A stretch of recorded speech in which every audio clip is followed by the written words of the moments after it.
A dealership told Derek he was buying his car at cost, just $50 over invoice. The salesman even claimed they were losing money. Derek drove home in his new ride, thinking he had won. He definitely had not. The dealer made over $3,000 on him, and he never noticed. Then his neighbor Travis spotted the car in the driveway and wanted one. The following weekend, he visited that exact same dealership for the identical model. Travis paid $2,400 more. Same vehicle, same dealership, same month. The difference was not the car itself. It was exactly what they said walking through those doors. There are 14 hidden profit layers baked into every auto sale. You and I are going to expose them right now. But the trap that drains the most money is not out on the sales floor. It is waiting in a back room after you think the deal is done. Professor Wealth crunched the numbers on all 14. Here is what he discovered. Derek wanted a new car, and he was not rushing it. He had been planning this purchase for months. He checked consumer reports, found the manufacturer invoice price, and marched into that dealership, knowing way more than your average car buyer. The sticker price on his dream car was $32,250. The factory invoice the dealer pays was $29,900. Derek spent over an hour grinding out the car negotiation. The salesman acted like every single dollar was a battlefield. Eventually, Derek haggled the price down to $29,950. $50 over invoice. The rep leaned back, sighing that they were basically losing money on this trade. Derek cruised home, feeling like an absolute genius. Honestly, if the only profit was that visible gap between the sticker and the invoice, he really would have won. $50 in gross profit is pocket change. But here is the catch. That $50 is the only piece of the pie they let you see. It is just surface level. Hiding underneath are 13 more layers of profit. Completely invisible to the buyer. Permanently wired into the DNA of every car sale. Now, a week later, Derek's neighbor Travis pulls up after work. He spots the shiny new ride and wanders over. What is that thing? A Toyota Camry. He loves it. He asks Derek where he bought it. That weekend, Travis drives to the exact same car lot, demanding the exact same model. He leaves paying $2,400 more than Derek, and he thought he got a fair deal too. Stick with me here, because you and I need to look at the invisible trap Derek missed. That exact same machine played both of them. Let us start with Derek's internet research. It showed him the standard manufacturer invoice, which is helpful. At least he knew the baseline price. Many car shoppers never even look that up. People walk in with a random monthly payment in mind. If the dealer hits it, they feel victorious, even when that math is totally divorced from reality. But here is what the online report hides. The manufacturer invoice is absolutely not what the dealership actually pays. The true dealership cost is lower, sometimes massively lower. Because of secret financial handshakes between the car maker and the dealer, those kickbacks will never show up on your internet search. Not consumer reports. Not Edmunds. Not Kelley Blue Book. Not True Car. None of them show this. The first secret layer is the dealer holdback. After you buy, the factory wires cash straight to the lot. Usually 2 to 3% of the sticker price. Derek's car cost $32,250. A 2% holdback means the factory handed them $645 later. At 3%, that is $967. So Derek believes they made $50. In reality, that holdback alone handed them 12 to 19 times that exact amount. And we are just warming up. Next on the list is a dealer cash incentive. If the factory builds too many cars and needs to clear the lot, they pay the dealer a fat bonus to push those specific models. You will never know if your new vehicle has one attached. Next up is the volume bonus. Also known in the business as a stair step, sell more cars, earn bigger checks, hit a specific sales tier, and every single car moved during that window triggers an extra cash payout. This is exactly why those car salespeople suddenly get super flexible right at the end of the month or the business quarter. They are not being generous. They are hunting a volume target worth tens of thousands of dollars across the lot. After that, we have regional rebates, meant only for dealers If a local market is tanking from too much competition, sluggish sales, or a bad economy, the car maker steps in, handing local dealers extra cash to move metal. You would never even know this existed unless you worked on the inside. Finally, sitting right on the front end, we have floor plan assistance. When dealers get cars from the factory, they actually buy them, typically using a loan, and naturally, that loan racks up interest. Floor plan assistance means the factory pays that interest.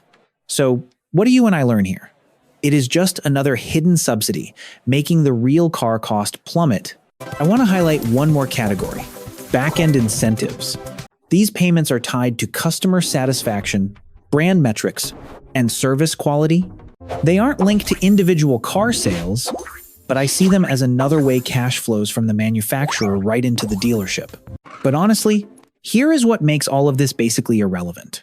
Even if you could calculate the exact value of every hidden layer and use it to negotiate your car price, I can tell you that is still not where the dealership makes its real money. The real money gets made in a room you have not entered yet. But before you and I walk in there, let's look at real data together. No guesses. I am talking about real financial statements. Some of these dealerships are not small family shops. They are publicly traded corporations with hundreds of locations. Companies like Lithium Motors run over 324 US dealerships. AutoNation has over 300, and Penske has over 200. Because they have public investors, they must file detailed financial records, showing us exactly how they make their cash. I read those statements, and they tell a very clear story. The average gross profit on a new car, which is the price minus invoice, is $3,263.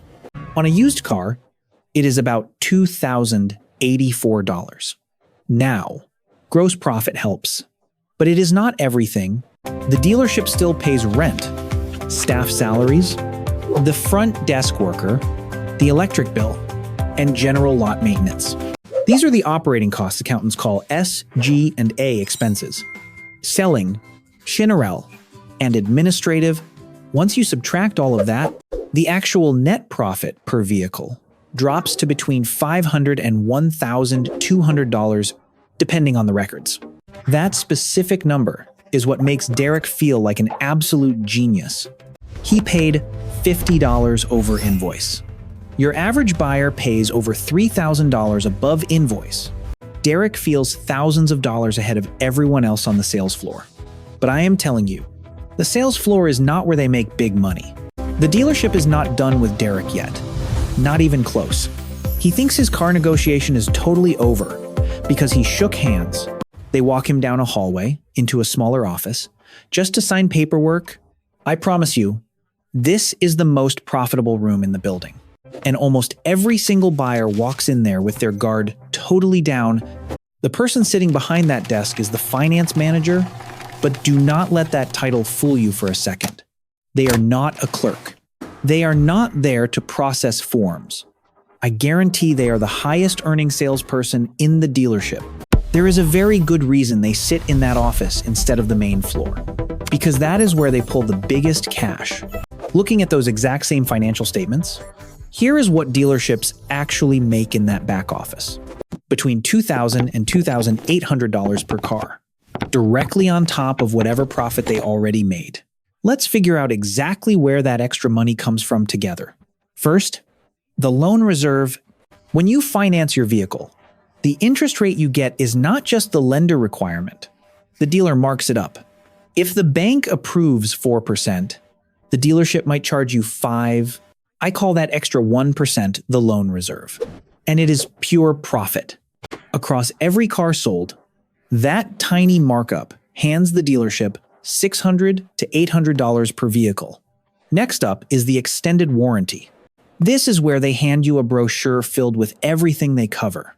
To you, it sounds incredibly comprehensive. What I notice they never highlight is what is missing. Their profit margin on that warranty is between $700 and $1,000. Next is gap insurance. I want you to understand this one. If you finance a car and total it, the insurance company only pays what the car is currently worth, not the total amount you owe them. If your loan balance is higher than the vehicle value, you get stuck paying that painful difference right out of pocket. Gap insurance fixes that. It is actually a decent product if you finance, but their hidden profit margin is $250 to $400. After that, I see protection add-ons: wheel protection, paint sealant, new car mats, fabric coating. These small ticket items bring up to $300 in profit each. They seem minor, but they really add up. Total finance and insurance profit from that back office alone is $1,900 to $2,100. But they are still not done. We still have the paperwork. Every car sale generates a huge stack of documents. Hidden inside that stack is another $700 to $800 in pure profit. Take the processing or documentation fee. That is what they charge you just to type your information into their dealership system. Print it out and hand it over for a signature. Profit there is $400 to $650. Plus electronic filing markups. Applying for your vehicle registration brings them $40 to $90 in profit over the actual cost. Same goes for the temporary paper tag you stick on your dash. $20 to $50 profit. Digital contracting and notary work. Someone has to stamp your signature. $10 to $30 more. These numbers seem tiny alone, but stack them up. That paperwork alone creates $700 to $800 in profit on every single vehicle. Now, add it all up. FNI profit plus documentation profit. The finance manager's office rakes in $2,700 to $2,900 per car, and that is before the dealership's biggest cash cow, the service center, which we will ignore for now. So let's look at Derek's final picture. He talked the price down to $50 over invoice. He felt great. The dealer kept $640 to $960 in holdback, plus hundreds in front-end bonuses, and another $2,700 to $2,900 in the finance office on a deal where the salesman swore they were losing money. That is the machine. And it played Derek exactly as designed. Now, you and I need to talk about Travis. Travis hit the exact same auto dealership for the same car that same month. But Travis walked in and said 5 words that changed everything. I'm paying cash. Best price. He felt powerful. Cash on the table. No games. No auto financing. Just a straight deal. But here is what the dealership actually heard. I'm erasing $2,000 to $2,800 of profit from your finance office. No loan reserve. No interest markup. No gap insurance. No extended warranty tricks. The entire FNI profit layer. Gone. The most lucrative part of the car sale just vanished. So, the dealership did the only thing they really could. They made up the difference right on the sticker price. Travis got way less flexibility during the negotiation. The dealership held their ground, and Travis paid $2,400 more for the exact same car. Here is the part that shocks most people. We are all taught that cash is king. And honestly, in most normal transactions, it absolutely is. You pay cash for a home remodel, the contractor hands you a discount. You pay cash at a local small business, they probably knock a few bucks off. Cash means 0 processing fees, 0 waiting, and no chargeback risks. But a car dealership is definitely not a contractor. At a dealership, financing is the product. That loan is not a cost to them. It is a true profit center. When you take that away, you aren't making the deal simpler. You are killing their best revenue stream. And here is where it gets really interesting. You know how the finance office tacks on fees for absolutely everything. Processing fees, registration markups, notary costs. But the one charge most car dealerships skip is a loan origination fee. Why is that? Because they desperately want you to finance through them. The real money is not in that upfront fee. It hides in your monthly payments and all the extras. Now, you might hear this and think, fine, I just won't tell them I'm paying cash. Keep them guessing. That is a good instinct. But the dealership is already ahead of you. They build secret tests into the car buying process just to figure out if you have cash. And honestly, most folks never even realize they are taking a test. Test 1 hits before you even shake a salesperson's hand. You walk in. and the front desk staff hands you a simple clipboard, Name, address, the exact vehicle model you want, whether you plan to pay cash or finance, and whether you have a trade-in. It feels like basic paperwork. It is not. That innocent clipboard is their first filter. Test 2 drops about 2/3 of the way through. They tell you they need to pull your credit just to make sure you qualify. Sounds routine, right? But they aren't actually checking your credit score right then. They're just confirming you still plan to finance. It is a commitment check hiding a standard procedure. Now for test 3. The salesperson completes your auto loan application before you ever step foot in the finance office.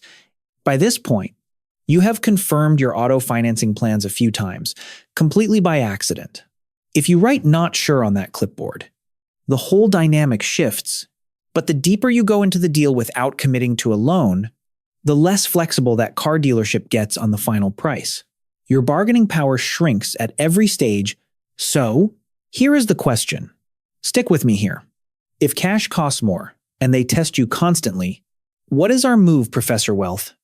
Ran the numbers, and the winning strategy is surprisingly simple. Step 1. Walk through those doors as a financing buyer. Never mention paying cash. That labels you as a highly profitable customer, giving you maximum leverage to negotiate hard on every single line item on the contract. Step 2. At the clipboard stage, ask them one very specific question. What is the loan origination fee? They will just assume you are comparing their auto loan terms against your personal bank. But what you are really doing is making sure there is no upfront penalty fee if you pay that loan off early. Step 3. Negotiate the car's purchase price as hard as you possibly can. The dealership will be way more flexible than they would for cash buyers because they plan to make it back in the finance room. Use their own greed against them. Step 4. In the finance office, negotiate those F&I products. We finally know their true profit margins. Extended warranties. Bag them $700 to $1,000. Negotiate that. Gap insurance brings $250 to $400 in profit. Also negotiable. You and I know you do not have to buy every single add-on. And for the upgrades you actually want, never pay full asking price. Step 5. Before signing anything, read that auto loan contract line by line. Every single fee must sit under finance charges or loan fees. If it is not listed there, demand. They drop it. Most importantly, verify there is zero prepayment penalty. Here is the key move. Step 6. Sign the agreement. Drive your car home. Then pay off the entire balance the very next day. You technically financed the vehicle. Sure, it was only for 24 hours, but you secured that much lower dealership financing price. You completely dodged their cash buyer penalty, paying it all off before real interest ever accrued. This entire car buying hack requires 2 rules: no origination fees, and absolutely no prepayment penalties. If a dealership sneaks either one in, you have to stop and calculate if the upfront discount actually covers the heavy cost of that fee. Usually, it still works out in your favor. Always run the numbers, though. Now, the showroom floor often feels like a war zone. The stressful haggling for the tired. Let me go ask my manager routine. But listen, that is not where the massive money changes hands. The finance office is the real trap. Most buyers walk through that door thinking the hard part is over, totally dropping their guard. That is exactly what they want from you. Derek missed the trap entirely.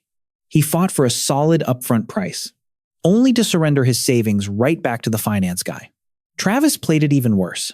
He proudly announced cash, killing his leverage instantly, and paid $2,400 more for the exact same vehicle his neighbor drives. But now you and I know their playbook. You have the exact strategy to flip those hidden dealership numbers right in your favor. If this guide opened your eyes to tricks you never saw coming, please subscribe to Wealth Logic and ring that notification bell. We expose the hidden math behind those heavy financial decisions you face every single day